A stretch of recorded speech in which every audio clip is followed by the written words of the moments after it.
ತಪಸ್ಸು ಕಾಲದ ಮೊದಲನೆಯ ಬುಧವಾರ. ಮೊದಲನೇ ವಾಚನ ಪ್ರವಾದಿ ಯೋನನ ಗ್ರಂಥದಿಂದ ವಾಚನ.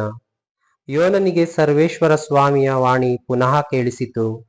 ಎದ್ದು ಮಹಾನಗರವಾದ ನಿನೆವೆಗೆ ಹೋಗು, ನಾನು ನಿನಗೆ ತಿಳಿಸಿದ ಸಂದೇಶವನ್ನು ಅಲ್ಲಿಯ ನಿವಾಸಿಗಳಿಗೆ ಸಾರು ಎಂದಿತು. ಸ್ವಾಮಿಯ ಆಜ್ಞಾನುಸಾರ ಯೋನನು ನಿನೆವೆಗೆ ಹೋದನು. ಅದೊಂದು ವಿಸ್ತಾರವಾದ ನಗರ. ಅದನ್ನು ಹಾದು ಹೋಗಲು 3 ದಿನಗಳು ಹಿಡಿಯುತ್ತಿತ್ತು. ನಗರವನ್ನು ಪ್ರವೇಶಿಸಿ 1 ದಿನದ ಪ್ರಯಾಣ ಮಾಡಿದ ನಂತರ ಯೋನನು ಸ್ವಾಮಿಯ ಸಂದೇಶವನ್ನು ಸಾರುತ್ತಾ, ಜನರೇ ಕೇಳಿ, ನಿಮ್ಮ ನಗರ 40 ದಿನಗಳಲ್ಲಿ ನಾಶವಾಗುವುದು ಎಂದನು. ಆ ನಗರದ ನಿವಾಸಿಗಳು ದೇವರ ಸಂದೇಶವನ್ನು ನಂಬಿದರು. ಪ್ರತಿಯೊಬ್ಬನು ಉಪವಾಸ ಕೈಗೊಳ್ಳಬೇಕೆಂದು ನಿರ್ಧರಿಸಿದರು. ಹಿರಿಯರು ಮೊದಲುಗೊಂಡು ಕಿರಿಯರವರೆಗೆ ಎಲ್ಲರೂ ಮನಪರಿವರ್ತನೆಯ ಚಿಹ್ನೆಯಾಗಿ ಗೋಣಿತಟ್ಟನ್ನು ಹುಟ್ಟುಕೊಂಡರು. ಈ ಸಂಗತಿ ನಿನೆವೆಯ ಅರಸ ಕಿವಿಗೆ ಬಿದ್ದಿತು.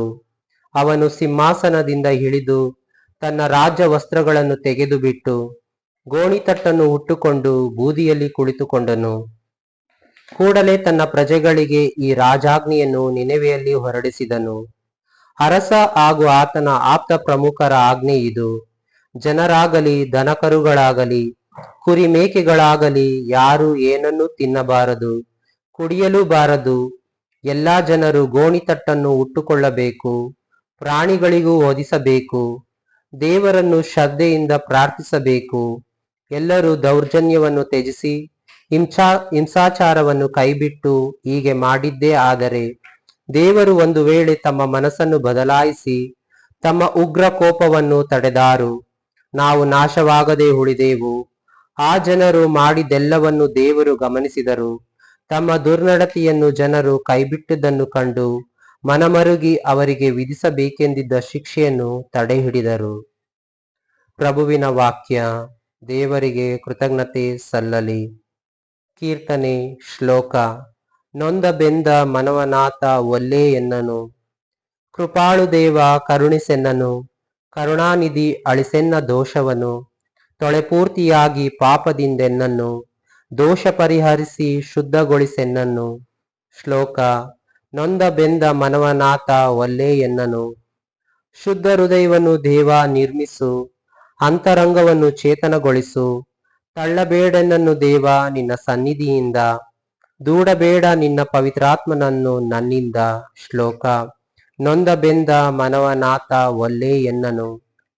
ಬಲಿ ಅರ್ಪಣೆಯಲ್ಲಿ ನಿನಗೊಲವಿಲ್ಲ, ದಹನ ಬಲಿ ಇತ್ತರೂ ನಿನಗೆ ಬೇಕಿಲ್ಲ. ಮುರಿದ ಮನವೇ ದೇವನೊಲಿದ ಯಜ್ಞವು, ನೊಂದು ಬೆಂದ ಮನವನಾಥ ಒಲ್ಲೆ ಎನ್ನನು. ಶ್ಲೋಕ. ನೊಂದು ಬೆಂದ ಮನವನಾಥ ಒಲ್ಲೆ ಎನ್ನನು. ಘೋಷಣೆ. ದೇವರ ವಾಕ್ಯವಾದ ಪ್ರಭು ಯೇಸುವೆ, ನಿಮಗೆ ಸದಾ ಮಹಿಮೆ ಸಲ್ಲಲಿ. ಇದು ಸರ್ವೇಶ್ವರನಾದ ದೇವರ ನುಡಿ. ದುಷ್ಟನ ಸಾವಿನಲ್ಲಿ ನನಗೆ ಲವಲೇಶವೂ ಸಂತೋಷವಿಲ್ಲ.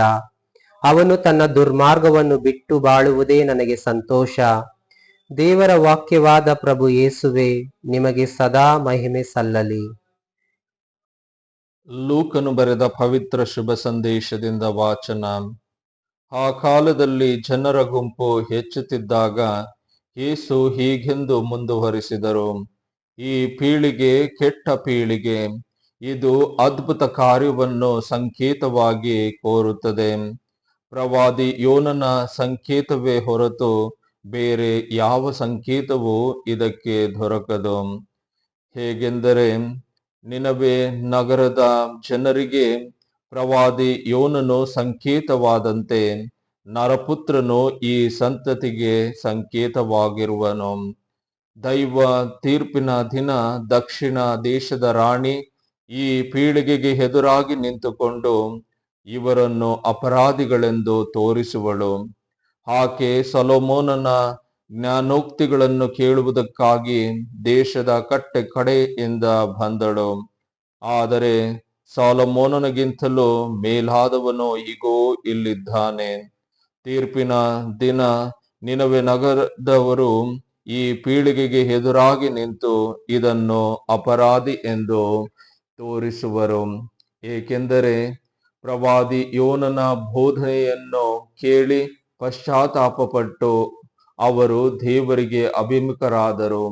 ಆದರೆ ಪ್ರವಾದಿ ಯೋನನಿಗಿಂತಲೂ ಮೇಲಾದವನು ಇಗೋ ಇಲ್ಲಿದ್ದಾನೆ. ಪ್ರಭುವಿನ ಶುಭ ಸಂದೇಶ. ಕ್ರಿಸ್ತರೇ ನಿಮಗೆ ಸ್ತುತಿ ಸಲ್ಲಲಿ.